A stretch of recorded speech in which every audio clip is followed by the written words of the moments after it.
At September 16, 2025, off the sun-scorched coast of Somalia, the waters conceal more than just marine life. They conceal danger.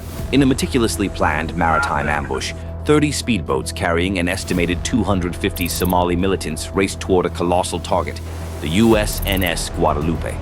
This wasn't just any vessel. It was a U.S. Navy tanker silently ferrying over 8 million gallons of jet fuel to a vital U.S. aircraft carrier strike group.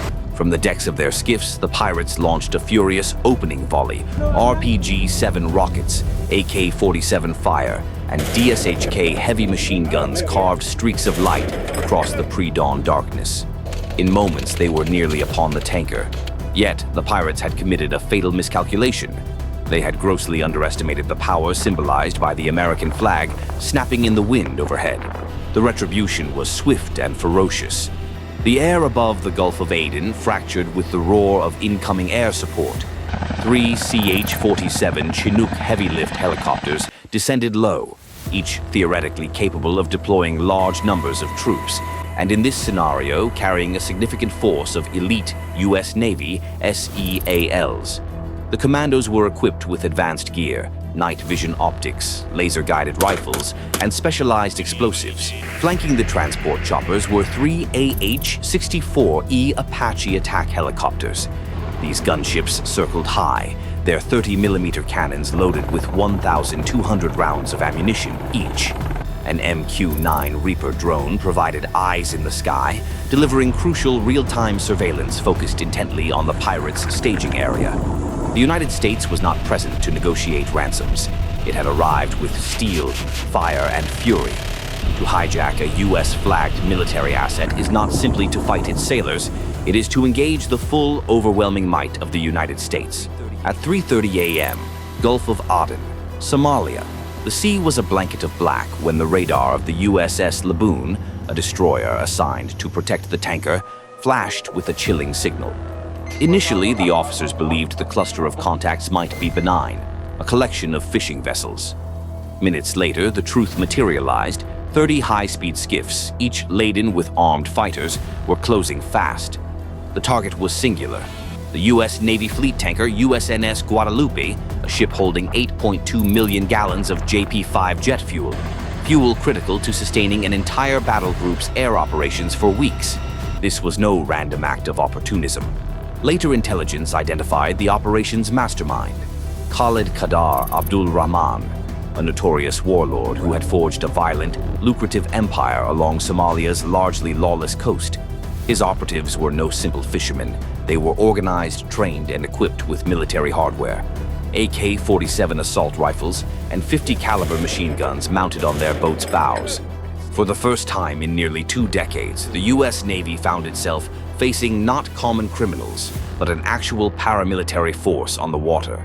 Aboard the Laboon, Captain Michael Harris and his crew of nearly 290 personnel grasped the urgency. An attack on the fuel tanker risked catastrophe, an explosion equivalent to 30,000 pounds of TNT capable of generating a fireball. As the pirates' swarm drew closer, red lights pulsed across the Laboon's command deck. Alarm bells wailed. The command was relayed over the radio. Headquarters, all men, prepare for battle. This was no routine patrol. This was the start of a combat operation poised to test the determination of the U.S. Navy against a numerically superior foe. The first shots were imminent. Would the American sailors hold the line, or would the pirates succeed in a disastrous, history-making attack? At 4:20 a.m., the battle commences. The roar of 30 pirate boat engines, pushing their vessels to speeds near 40 knots, filled the night as they converged on the USNS Guadalupe. From the bridge of the USS Laboon, Captain Harris watched the nightmare unfold. Waves of small boats slicing through the black water, attacking like an aggressive swarm of hornets, their muzzle flashes illuminating the scene. The opening impact came swiftly. An RPG struck the tanker's stern superstructure, tearing through the metal and igniting a small blaze. The tanker's fire response team miraculously doused the flames within minutes, but the warning was stark. A single well-placed shot could have detonated the 8.2 million gallons of JP-5 jet fuel, unleashing a kinetic event that would be the largest non-nuclear explosion in naval history. The pirates continued their relentless assault. Tracer fire crisscrossed the darkness, and RPGs whizzed overhead. One rocket missed the Laboon's bridge by a mere 8 feet, shattering a window and wounding 4 sailors with shrapnel and glass. Another round tore across the destroyer's deck, leaving 2 gunners severely burned but still committed to the fight. The U.S. Navy's counteroffensive was swift and brutally precise. The Laboon's 50 caliber heavy machine guns unleashed a torrent of fire, ripping apart the wooden skiffs instantly.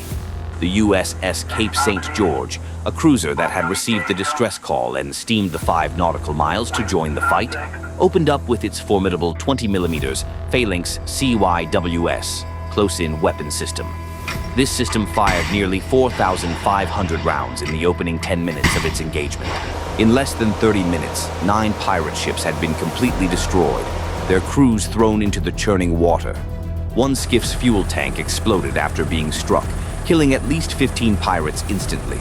Yet, the remaining militants remained aggressive. At least 21 skiffs pressed the attack, attempting a desperate ramming maneuver to board the tanker and take hostages. One boat was torn in half by a salvo of .50 caliber rounds before it could reach the Guadalupe. Another skiff launched a second RPG just 200 yards from the Laboon's pier, exploding harmlessly in the sea, but sending a shockwave that rattled the ship and sent sailors stumbling. By dawn, the water was a grim tableau of charred debris and oil slicks. The human cost was estimated at 70 pirates dead or wounded. The American side reported 9 sailors wounded. Despite being outnumbered by a margin of 10-1 in initial personnel count, the U.S. warships held fast. The sheer intensity and scale of the attack left no doubt. This was not a simple criminal enterprise seeking ransom. This was war at sea. As the sun climbed higher, more boats were reportedly inbound, signifying that the battle was far from over. At 5:10 a.m., smoke from the burning skiffs still polluted the air over the Gulf of Aden. But the danger persisted. Captain Harris now faced the reality of over 180 pirates still active on the water, regrouping and preparing for renewed waves of attack. The pirates' high rate of fire, more than 70,000 rounds expended in under an hour, was staggering. Yet the American sailors, despite their wounds, maintained disciplined fire, forcing the remaining boats into disorganized patterns. Recognizing that naval brute force alone would not neutralize the overwhelming swarm, Captain Michael Harris radioed for reinforcements. At Camp Lemonnier in Djibouti, the only enduring U.S. military base in Africa, the alert systems activated. Immediate orders were issued: deployment of MQ-9 Reaper drones for extensive real-time intelligence gathering, dispatch of rotary wing aircraft, and preparation of a SEAL team for a decisive counterattack on land. Harris issued the critical order: prepare for a counterattack on land. 3 CH-47 Chinook helicopters, escorted by 3 AH-64E Apache attack helicopters armed with powerful 30mm cannons and Hellfire missiles. SEAL teams quickly gathered their essential gear: explosives, thermal optics, and suppressed carbines. At sea, the USS Cape St. George adjusted its position to maintain optimal protection for the vulnerable tanker, while the Laboon rapidly restocked its ammunition reserves for the anticipated next attack. The drone intelligence swiftly delivered a terrifying revelation. Near Barawi on the Somali coast, analysts pinpointed a heavily fortified pirate compound. The site included multiple warehouses packed with stolen goods and a massive cache containing more than 15 tons of weapons and fuel.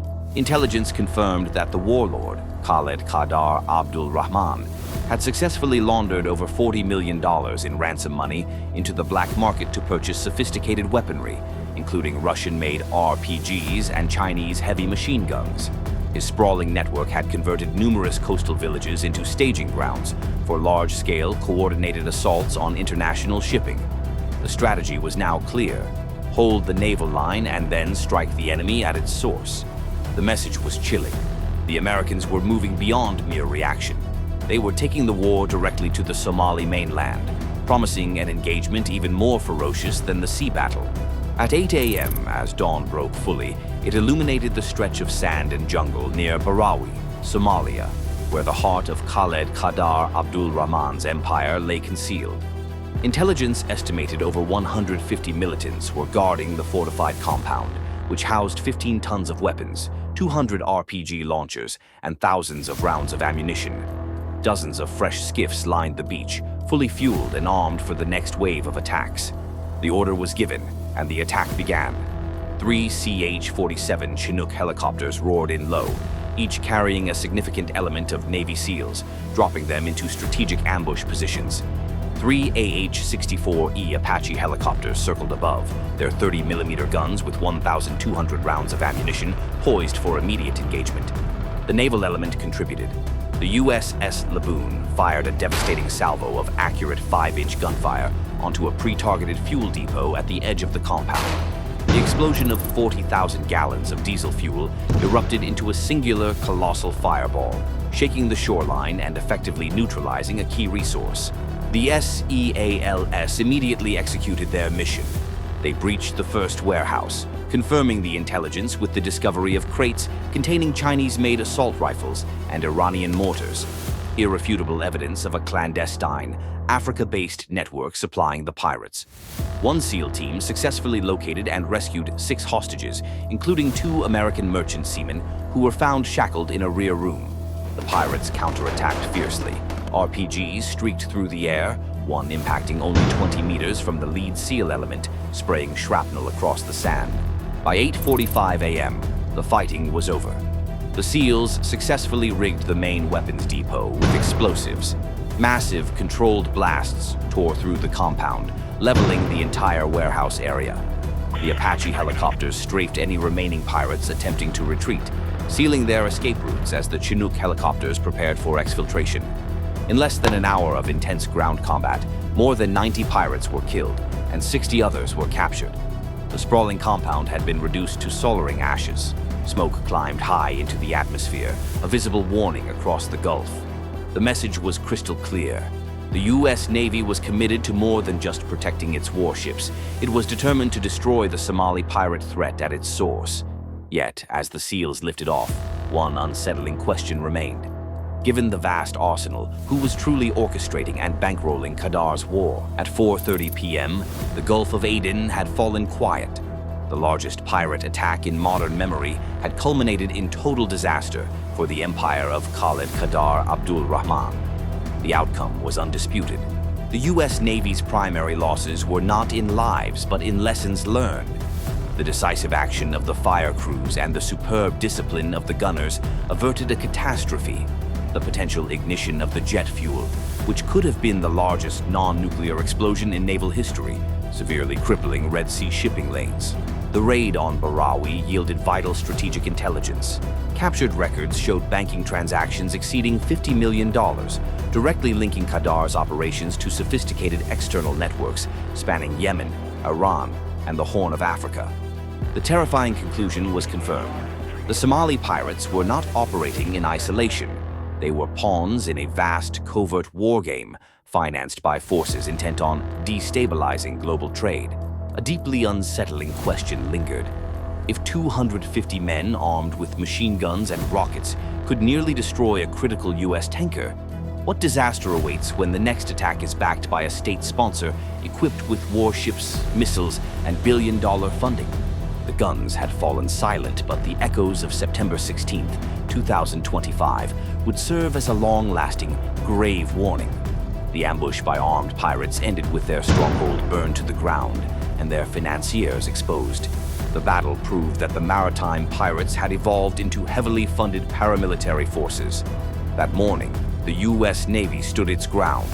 Outnumbered, the sailors and SEALs fought with decisive skill, reversing the tide both at sea and on land. It delivered an undeniable message to the world. Anyone who dares to attack an American warship will find no safety in the shadows. The response will be relentless, fierce, and decisive. Like, share, and subscribe for more videos like this.